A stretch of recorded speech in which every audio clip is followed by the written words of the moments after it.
Un pari, une rencontre, Metz, Lyon. Avec Mathieu, on vous embarque dans une série où on rit, on apprend et on découvre une autre façon de voir l'optique.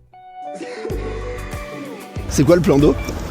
Le plan d'eau, c'est l'endroit où il faut venir pour passer un moment agréable en plein centre-ville de Metz, profiter des bateaux, profiter du côté un petit peu plage de Metz. Plage de Metz, ok. Du coup Mathieu, le principe c'est un endroit, une question. Première question que je vais te poser, c'est comment t'es venu l'idée d'ouvrir un laboratoire de verre indépendant? C'était il y a 8 ans, un peu plus maintenant. Je me sentais un petit peu en tant qu'opticien limité dans mes choix. Par le passé, je travaillais avec un laboratoire indépendant qui petit à petit s'est fait absorber par un groupe important. Et du coup, je me suis dit, bah tiens, je suis plus si indépendant que ça, je me sens plus aussi libre, je suis rattaché à un grand groupe financier. Je perdais un petit peu mes valeurs, on va dire, que je défends profondément. C'est des valeurs d'opticien indépendant qui aiment faire des choix, qui aiment comprendre, aller au fond des choses. Du coup, j'avais besoin de comprendre et d'analyser un petit peu plus qu'est-ce qui se passait derrière un verre. Comment c'était conçu, pourquoi, qui était à l'origine des différents algorithmes qui réalisent ces verres.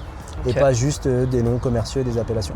Pendant 2 ans, je me suis mis à étudier un petit peu faiseur de laboratoire, de machines, donc j'ai voyagé un peu partout en Europe. J'ai fait des très belles rencontres. On s'est retrouvés en tout cas avec des fabricants et dans des bonnes conditions. Ça a été une belle étude pendant 2 ans, et à la fois des fabricants de machines et des ingénieurs qui allaient bosser avec nous aussi en externe et qui allaient nous accompagner, et des produits qu'on allait utiliser. Et en fait, ça plus ça, on fait qu'on a réalisé une étude de marché, on l'a proposée au milieu bancaire.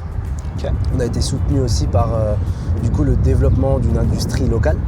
Ok, par chose qui se faisait aussi, l'agglomération. Ouais, la région et puis aussi l'Europe. Ok. Voilà. On a été soutenu par ces personnes qui en fait ont vu en nous un projet de réindustrialisation du milieu de l'optique, chose qui ces dernières années s'est perdue. On a perdu énormément de compétences et de savoir-faire. Okay. Et ces compétences et savoir-faire, elles étaient énormes dans le milieu de l'optique et de la lunetterie, que ce soit lunetterie et verre correcteur par le passé. On a été les leaders mondiaux.